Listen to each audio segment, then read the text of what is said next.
Hey, welcome back to the podcast. We're here with Brian Will, and Brian is the industry expert in sales and management consulting. He is a best-selling author, and he has a Wall Street Journal and USA Today hit book called The Dropout Multi-Millionaire and a book called Know, the Psychology of Sales and Negotiations. So we're going to be talking about building a business, why businesses fail, and how you can build value in your business and so much more. So, Brian, glad to be talking to you. Robert, thank you for having me on the show. This is awesome, man. I'm excited to be here today. And I'm excited to have you. It doesn't even matter who the guest is. You always get some insights. You always get some new perspectives. So what is your perspective? What's your passion? What's your focus these days? Gosh, I've spent a career, 30 some plus years building and selling companies. And my latest passion, and I still own a few. And my latest passion, however, is I've launched an executive CEO coaching business to work with entrepreneurs in the $1 to $10 million revenue range, to really help them scale and solidify, stabilize, and get their companies ready for sale if that's what they want to do. And this is an idea that I didn't even know was a thing up until maybe 5 or 10 years ago. But you always think about, having an idea and building a business from scratch, and then it makes you money and makes you passive income. But then it turns out that this whole entire time, there's been this subsection of all these entrepreneurs that they sometimes will buy a business, fix it up, build it and sell it, or just be like these serial entrepreneurs and keep building things up and selling it and finding a new idea. And it's amazing, this whole world that's out there. And so what is the secret? Is it just a matter of like failing fast and being fearless and hiring people and systematizing, or all of the above? Like, why is it that there's like so many entrepreneurs, business owners don't even know about this or don't do this, versus there's people like you that just are like kind of the serial successes? The secret to serial entrepreneurship is ADHD. I say that half jokingly, but I also call ADHD my superpower. I'm very good at 30,000 feet directing a lot of different things, but I don't get involved in the details. And once I build them, I tend to get bored with the management of them, because building and fixing is fun, management is not. So when they get to a manageable stage, I will tend to sell them and move on. I have a chain of restaurants right now I've had for 10 years that we're going to put up for sale next year, because I'm getting tired of it.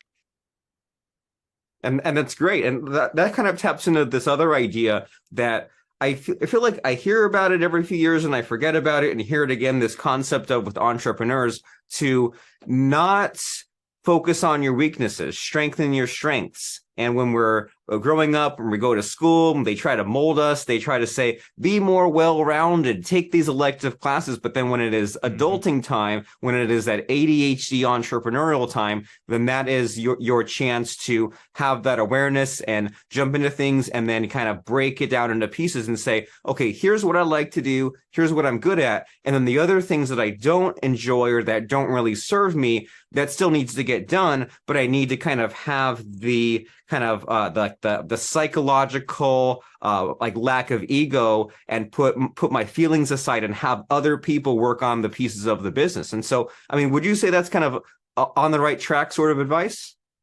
Yeah, in my second book, The Dropout Multi-Millionaire, we talk about the 4 personalities inside of every successful business. And they are the entrepreneur, the manager, the salesperson, and the technician. The problem is, too many people start businesses and they think that they are the entrepreneur, or they think that they're the CEO. And the reality, they're not. They were probably the technician or the salesperson. And so one of what we call the 5 keys to success in business, we wrote this article for Forbes, is that the first thing you need to do if you're going to start a business, or even if you have one that's not scaling, is you need to figure out who you are in the business. And then you need to figure out who you aren't in the business. Too many people want to be a CEO, but they're not. A CEO is a manager. It's an administrative position. Most people that start businesses are entrepreneurs, and they're not good at the detail management piece. So if you can figure out who you're not, or as you said, your weaknesses, and then you can backfill those weaknesses within your organization, check your ego, let somebody else have a title, let somebody else make decisions. If you can effectively do that, your chances of scaling that business and eventually having a big exit go up significantly.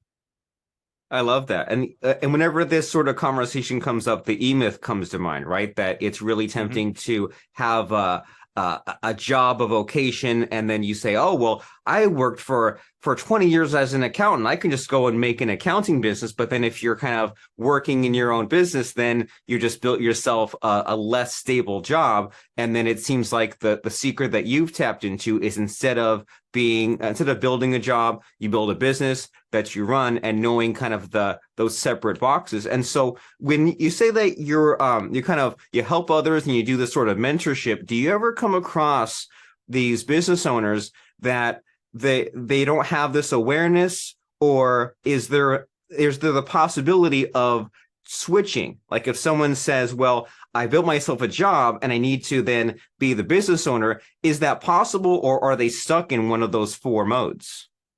No, so when you called it not being self-aware, and I call it an ego problem. Most people have an ego problem, and that's what makes them not self-aware of the problems they're having in the organization. So if you go through the effort of hiring a coach or a mentor and bringing them in, the first thing you need to do is start listening to them. And when they tell you you have an ego problem and you need to check it and start listening and let other people make decisions and all those types of things, that's the first step towards your either eventual success or eventual doom. So it's that ego that is definitely the issue. That was the first part of your question. I can't remember the second part. Me neither. We were just kind of honorable. Oh, the other question was, is it possible to make the Oh, change? yes. Like if someone says, okay, I know I have an ego problem, I need to kind of let go of some of the control and let others make decisions. Easier Yep. said than done. How's that possible? So here's the thing. And again, this is part of my book. It's also part of the Rich Dad, Poor Dad series. But the answer to the question is you need to decide who you are and who you want to be, right? There's a difference between being self-employed, I built a job for myself, and building a business that can run without me. Neither one of those are better than the other, depending on what your personal goals are. If your personal goals are, I just want to work when I want to work and do what I want to do and work out of the house and take off if I want to and not have the responsibility of employees and insurance and workman's comp and liability. If you don't want to do all that mess, then be a solopreneur and be happy and make money. On the other hand, if you want to build something with intrinsic value that eventually will be able to run without you, that you can walk away from and or sell, then you have to change your mindset and you have to build an actual business. So the first question I always ask an entrepreneur is, who are you and what do you want to be? And if they want to be a solopreneur, then that's fine. We'll make decisions based around that.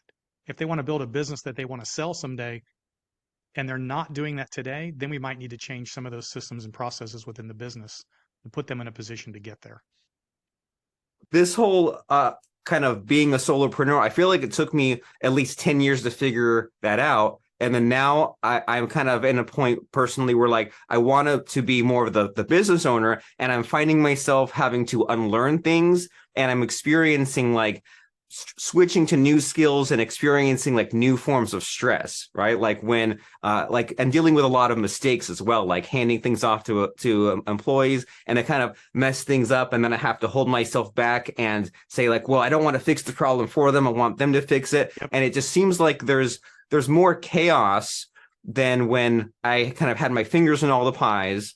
But Mm-hmm. then I also feel like I'm doing less work. I'm less jumping around, like putting out all the fires. And is that something that you hear a lot about when, say, like someone goes from being like employee to solopreneur, and then they want to be more of like the CEO, the boss, the delegator? Is there just like so much just inner conflict, stress, having to unlearn and learn new skills? Yeah, and I hear this a lot. The majority of the stress that you're speaking of is the entrepreneur's expectation that the people that they hire and bring into the business will perform at the same level and at the same competency that the entrepreneur does. And that's never going to happen. In fact, I tell people if you can hire somebody that is 80% as good as you in these different roles, then you've done good. But you as an entrepreneur need to understand what you're building. And if you're building something that has value that you can walk away from, you're never going to hire a whole bunch of people that are as good as you, because if you did, they'd quit and do what you're doing. That's just a fact. Why would I work for you if I can do everything you can do? Right? I'll go do it myself and I'll make all the money. So if you can get somebody 80% as good, and then you have to sit back and allow them to make mistakes and allow them to learn and understand that you're going to make less money originally in the beginning because you're paying somebody to do something that's going to make mistakes, but eventually you will build an organization that'll be big enough and profitable enough that you can sell it and walk away with a large amount of money. So we're back to the ego. Don't expect people to be as good as you. Allow them to make mistakes. Understand that you're building something for the long term It's not about today. It's about next year, 2 years, 5 years, 10 years from now. I love it. And it all seems like it revolves around a different way of thinking and getting past some of these mental blocks. Like probably the obvious mental block for me was saying with that first one you said, like, there's no one as good as me. And then your answer to that is, well, maybe not, because if there was, they'd go and make their own business. So if you can find someone 80% as good as you, then that's more what you want. And for some reason, the metaphor that comes to mind is, say you owned a McDonald's location and you were the one like taking the orders and running in the back and cooking the burgers and answering the phones and just running nonstop. And you said, I can't sustain this. I need to hire people. But you would hire people that just did little jobs, and then all added up and working together would kind of solve that problem. And then you'd have but then instead of you keeping 100% or 80% of the money, all this goes to the different salaries, employees, and then you have a little bit left over. And you're saying that these are all barriers that keep people from making the leap and systematizing and scaling. But then the long game for that is that if you can sacrifice the aggravation, the less money, the overhead, all these little daily problems to solve, then you have something that can then be a package later to have your bigger payday, instead of just the thing that, like, you give up the sustaining you now for the big payoff later. Yep. You need to do what you are the best at. And if you are an entrepreneur, you are the best at creating, selling concepts, building business. That's what you do. Every hour or every minute you're wrapped up in the details of the business, you're losing on the big picture and you're not scaling. And are there like interesting techniques or strategies to avoid being so detail oriented? Is it a matter of like giving someone time to figure out solutions or figure out like SOPs or experiment? Like, how do you avoid being the person that says, here's the exact system and structure, do this exactly my way? How do you give up some of that control? Building the SOPs is part of what you do as an entrepreneur. But once you've built the SOP, then you have to allow people to follow it, allow them to make mistakes, because every mistake that your employee makes that costs you money, you should consider that an investment in your future business. Too many people, well, this person made a big mistake, so I fired them. Well, now you have to hire another person who's probably going to make the same mistake. If that person made a mistake and it cost you money, that's an investment into that person. As long as they never make that mistake again, you have a much better employee. Starting from scratch is crazy. We call this the devil you know versus the devil you don't know. The devil you know is a person that made the mistake. As long as they don't do that again, you're good. The devil you don't know is firing that person, hiring somebody else. You have no idea what they're going to screw up, right? So again, we're talking about building a long-term business.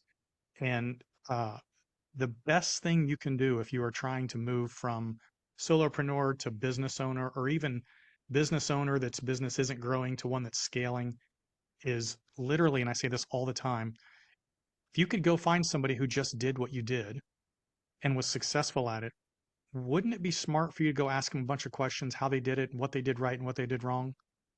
That's called coaching. Hire a coach, get a mentor, somebody that's been there, done that, 20 steps ahead of you. It's already made the mistakes you're making, already made the wrong mental decisions that you're about to make, because you are going to make them. Find somebody that can help you, bring them in, and then listen to them, and you will accelerate your growth significantly. What a concept. Get a coach, get a mentor, find someone that's already blazed the trail, so that way, instead of you having to reblaze the trail, you just ask them the questions. And for some reason, this conversation is linking my brain back to my past software life. When you make a piece of software and you have an idea of how you want it to look, then you can make a prototype or like a first version really quickly, and it looks good and it kind of performs, but it's only like 10% of the way there, and it's full of bugs. And then the real value over time is in the debugging and into finding the ways that you can break it. And that's kind of the more slow going through the mud, frustrating side of things, because you're doing what's important, but you don't clearly see so much progress being made, but you're really like just plugging all the little gaps, all the little holes. And it seems like it's kind of similar thinking as far as like finding these good hires and fixing the mistakes so that way they don't make the mistakes later. And it would be crazy if you were like Microsoft and you made Windows and you spent 15 years making it, and so now the blue screens don't happen anymore, but then one day you had a few more blue screens, you said, oh, I'm going to start completely from scratch on Windows version 1. That would be crazy. But then if that's the temptation for your business, then it doesn't make very much sense. And so we're here on a podcast here, Brian, and podcasts are fun to share stories and talk about mistakes and failures. And as a serial entrepreneur, I'm sure you're full of them, right? You're full of all kinds of those stressful missteps. So to kind of awaken and inspire some of our listeners, do you have any fun failure type stories to share with us that will really give us just a fun ride? My very first business I started was a landscaping business, and I had no idea what I was doing, but I started it. Ended up building it up into 7 franchises in the Atlanta area. And I like to say we were doing really well until we weren't. And that business crashed and burned, and I ended up losing everything. My house, my cars, everything. I had to sell everything I owned to get out of that disaster. And there were 2 huge mistakes I made in that business that I carried with me into every business and everything I've done moving forward. And the first one was 80% of my revenue was generated through one client. There are a lot of people that have their own business, but they have one client. They don't have a business. They're basically an employee for that client. And if that client goes away, so does your business, right? And that happened to me. I had one large contractor that was subbing all their work out to us, and we lost it. I lost all my business. The second problem was I thought that business was going to last forever. And so I was not sufficiently putting away capital reserves to create a safety net in case something happened in my business. I was spending everything I had. I was spending the money. I lived a good life. I had a Mercedes. I thought I looked good and smelled good. It was awesome. But when I lost that one client and then lost my business, I ended up losing everything because I didn't have any financial reserves to act as that safety net. And we couldn't pay the bills. Couldn't pay the bills. Started bouncing checks all over the place. I bounced like 130 checks in 1 month. It's like $3,000 in bounce check charges back then. The bank sends you this letter and says, you're no longer welcome in our branch. And by the way, you owe us $3,000. Now go away. Crazy times. But I have used those 2 lessons in every business moving forward to not get too wrapped up in one client and always carry a solid financial reserve to take care of us in case we get in trouble in any business that we're in. So those are 2 big ones. I love it. And that's another one of those secrets that for some reason people don't talk about. They like to talk about the successes and like the massive quantum leaps and the living large. But then again, only a few years ago did I hear about this idea of if you are a business of any kind, put away, 30%, 50%, be just so that way you're way ahead for those kind of those rough months, and especially if the worst case scenario happens, or just to plan for the future. Don't live for Like for COVID. today, live for tomorrow. COVID washed out so many weak business owners, not because their business wasn't okay before COVID. It's that when COVID hit, they weren't prepared for any kind of blip, and it just wiped them out and they were gone. And the people that had prepared, had reserves, were able to work through it, were left standing, and their businesses are probably bigger than they were today, or bigger today than they were then. And every decade, right? Any kind of economic upset, recession, same idea. It weeds out the weak hands.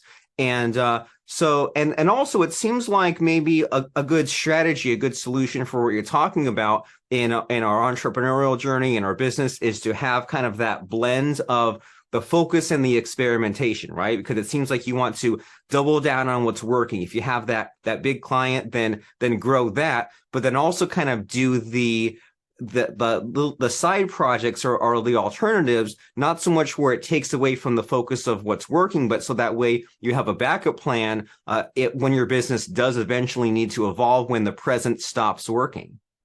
And by the way, all businesses need to evolve. Think of any business out there. IBM started making typewriters. Apple started making motherboards. Neither one of those companies do those anymore. Every business evolves, and yours must evolve too, or eventually it will go away.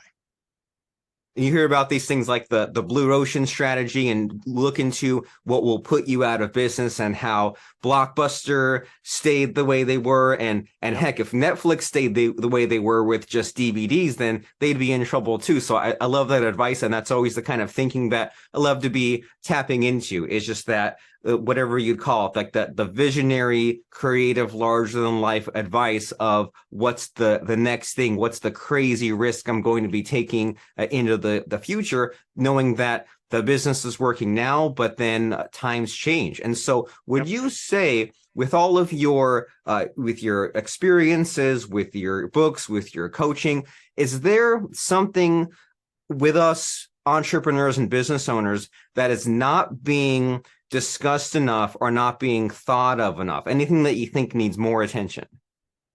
Yeah, so I'm going to break this into two parts. The first thing I tell business owners is if your business is not scaling the way you want, it's not as profitable as you want, you need to check your ego and come to the realization that it's your fault. That's as simple as I can say it. It's your fault. And it's not that you're a bad person. You just don't know how to do what it is you want to do. And the example I will use is that I use Apple again, Apple Computer, right? It's run by a guy named Tim Cook. Apple's one of the biggest companies in the world. Tim Cook runs one of the most profitable companies out there. He's clearly genius level individual to be able to do this. And yet Tim Cook has 12 people that come in every 3 months and sit down at his big boardroom. And they all sit down with their Jimmy Johns and they say, hey man, what's going on, Tim? And he goes, well, here's my problems with Foxconn, with China, with taxes. And they all say, okay, well, based on all of our collective experience, we think that you should use these decisions moving forward with Apple. And he goes, those are great ideas. I'm going to do that. That's called his board of directors. And then the board of directors also pays for Tim Cook, most people don't know this, to have a personal coach who goes behind the scenes with him and talks about how he's doing and how he's managing things and how his mental state is and what's going on. If Tim Cook needs 13 people to come in and help him, what makes you as a young entrepreneur think you don't need anybody? I love it. That is powerful. That is wonderful. That you're not better than Tim Cook. Get that extra advice, get that coach, and don't go it alone because you only have one brain. It makes a lot more logical sense to have multiple brains working on the project. And so if someone says, man, this guy, Brian Will, I'm blown away by his advice. I want to check out what he has going on with his businesses and his books and just to find out more, what's the next step? What's the call to action?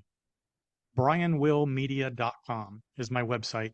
My books, my podcasts, my coaching programs are on there. It's called The Force Multiplier.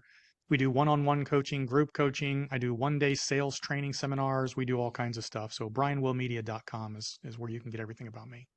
Fantastic. Well, if you got a taste of Brian on the podcast and you like what you saw and heard me say, now I want the entire meal, then the next logical step is to go to brianwillmedia.com. That's Will with 2 L's. So that is BrianWillmedia.com, brianwillmedia.com. And you can see what Brian has as far as that sales training and his books and everything else that you have going on. So go there right now while it's still fresh on your mind, even before the podcast is over, because guaranteed the phone will ring, you'll get distracted, and something will take you away from going to brianwillmedia.com. So as we're going over there right now to the website, as we're winding down our conversation here, Brian, is there any final, lasting, parting words of advice you feel like sharing with us? Do you have a favorite lesson, moral, quote, etc.?